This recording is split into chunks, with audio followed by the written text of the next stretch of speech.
انه عند حضرتك يعني في ازمه للنادي المصري خاصه باستاد النادي المصري الفتره اللي جايه، حضرتك شايفها ازاي وايه المشكله اساسا؟ في مجموعه بص، المصري انا رحت بورسعيد، سمعت المصري بيشكل وجدان بورسعيد. تمام. بس مع الاسف في مجموعه ظواهر سلبيه كده في مدينه بورسعيد باتجاه المصري.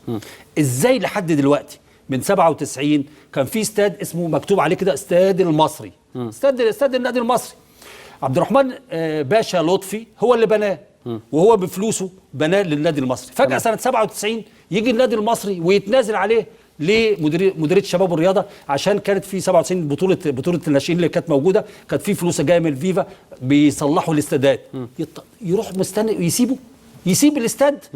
يجي المحافظ وقتها كان سيد متولي اللي كان رئيس النادي، ما رضيش، كان كامل ابو علي رئيس النادي في توقيت التنازل ده.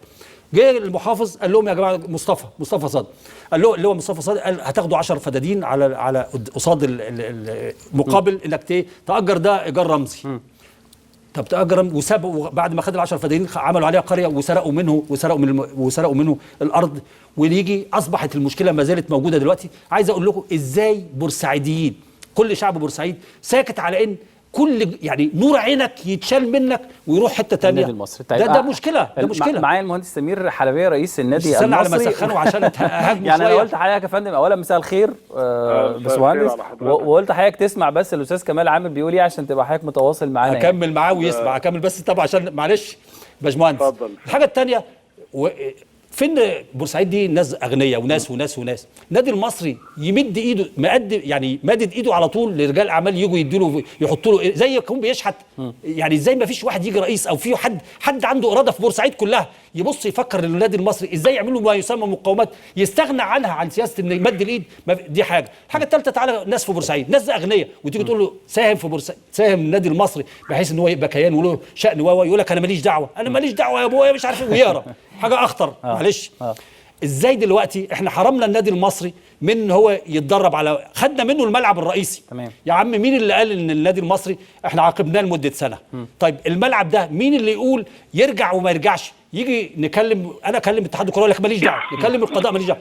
الملعب ازاي لحد دلوقتي حاطين عليه حصار وحارمين النادي المصري؟ النادي المصري اوضتين وصاله. تمام. ده وصمه عار في جبين كل من هو في المدينه الباسله، ان هو يشوف النادي المصري بيتعذب ويقعد ما يساعدوش. فين الناس اللي كانوا موجودين؟ اتفضل يا باشمهندس، اتفضل. كلامي مش مظبوط، معلش، مش عاجبك. سمير بيه. سمير اتفضل يا فندم، اتفضل. مساء الخير على حضرتك. مساء الخير يا فندم. مساء الخير على حضرتك. ربنا يخليك يا سمير بيه. كلامي مش عاجبك يا باشمهندس؟ لا، ازاي؟ هو كلامك والله مظبوط 100%. طب وضح لي. بس هو احنا مش بنمد ايدينا عشان نشحت من حد. المفروض ان هم البهوات، رجال الاعمال بتوع بورسعيد، هم من نفسهم يشوفوا ايه اللي ناقص رياضه في البلد ويمدوا ايديهم في الظروف الصعبه اللي النادي فيها. لكن للاسف ما فيش حد خالص، ما فيش الا الاستاذ محافظ بس هو اللي بيساعد، اما ولا راجل من رجال اعمال بورسعيد. تمام. طب للاسف يعني ده كلام يعني اعتقد ان ده طلب من حضرتك اهو، وكمان احنا كمان بندعم ده جدا، انه يعني رجال الاعمال في بورسعيد لابد انه يساهموا مع النادي المصري على الاقل الفتره القادمه. يعني هو النادي المصري طول عمره من ايام لطفي باشا شباره لغايه وقتنا هذا عمره ما مد ايده لحد. لكن لما تبقى في كبوه للنادي المصري اللي هو معشوق جماهير بورسعيد، المفروض ان رجال الاعمال يبقى عندهم حراره ويبقى عندهم كده، مفيش. يفهموا يعني ايه النادي المصري ويعني ايه وجوده في البلد وحب البلد للنادي المصري. تمام. فدي مشكله اتمنى ان هم يستدركوها بسرعه، والا هتبقى عواقبها مش حلوه عليهم يعني. ان شاء الله.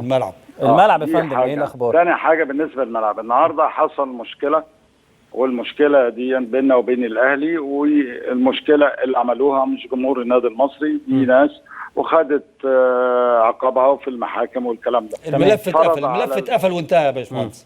نعم. اتقفل وانتهى. اتحكم على النادي عدم اللعب 4 سنوات على النادي، ينتهوا في 26/4/2016.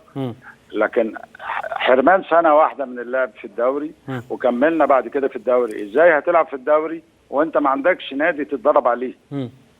تروح اتحاد الكوره بهوات ما تعرفش، زي ما يكون في رعب من مين مش عارف. يقول لك تروح لا، اتحاد أصل الكوره يا إحنا- باشمهندس سمير تعمل ايه في اتحاد الكوره؟ تطلب منه ايه وعايز منه ايه؟ ملعب لاداء المباريات ولا التمرينات يا فندم؟ عايز الملعب. لا، للتمرين بس مش للعب. عايز اللعب يلعب على ملعبه ويتدرب. نعم. يتدرب على ملعبه. تمام. برفض اتحاد الكوره. اتحاد الكوره بيقول لك ايه في الرفض بتاعه يا باشمهندس؟ في حاله من الرعب. الرعب للاسف من النادي الاهلي، مش من حد تاني. ليه مش عارف انا طبعا. لا هي مجامله للنادي يعني الاهلي، تقصد مجامله مش كده؟ مجاملة لكن هو النادي الاهلي يعني على الاقل حضرتك بتطلب بس ان النادي المصري يتمرن على ملعبه، مش يخوض اللقاءات على ملعبه. ده حاجه طبيعي، ما حدش قال ان هو ما يتدربش. لكن عشان كان في قضيه في المحكمه، فاحنا طبعا مش عايزين نشتغل غير قانوني، ومش هنلعب على الملعب الا في 26/4 زي ما قالت المحكمه الرياضيه. تمام. لكن لازم نتدرب. هنتدرب فين؟ مفيش مكان. رحنا المحكمه الجنائيه، قالت لنا هاتوا جواب من اتحاد الكوره ان العقوبه لا تشمل التدريب. رحنا اتحاد الكوره، اسف ما يقدرش يطلع عشان في كلام مخالف للشريعه الاسلاميه. الحته دي تحديدا يا باشمهندس، عشان بس ما ايه، الحته دي تحديدا من هنا احنا بنناشد جمال علام رئيس الاتحاد المصري لكره القدم ان هو الملف ده بشجاعه في الجزئيه دي. النادي المصري اتحرم من ايا كان، محروم يلعب على ارضه مباراه رسميه ما فيش مشكله، لكن اللي احنا بنقول عليه يتدرب لان ما عندوش ملعب تاني. ما هو ده جريمه برضه. يعني احنا بنخنق ليه النادي المصري؟ يا جماعه الناس لها طاقه، يعني ما ينفعش المعايير المزدوجه هنا، او اعمل له ملعب هناك، ادي له حته ارض يعمل ملعب. ده اللي احنا بنقوله نتفق عليه. الحته الثانيه بس كابتن شيكو، سمير، كابتن سمير معانا، مهندس سمير اسف، الاستاد اللي اتسرق، لان انا لما قريت الورق اللي جالي ده لحد دلوقتي الاستاد بتاعكم اللي مكتوب عليه الاستاد المصري مش ملككم. ده انا شايفه ان هو وصمه عار. يعني ابسط كلمه تتقال ان المسؤولين او كل المنظومه، لا ايا كان مين اللي واخده او حطه، يعني ده ازاي ينتزعوا منه ويسرقوا منه الملعب كان اصلا بتاعه.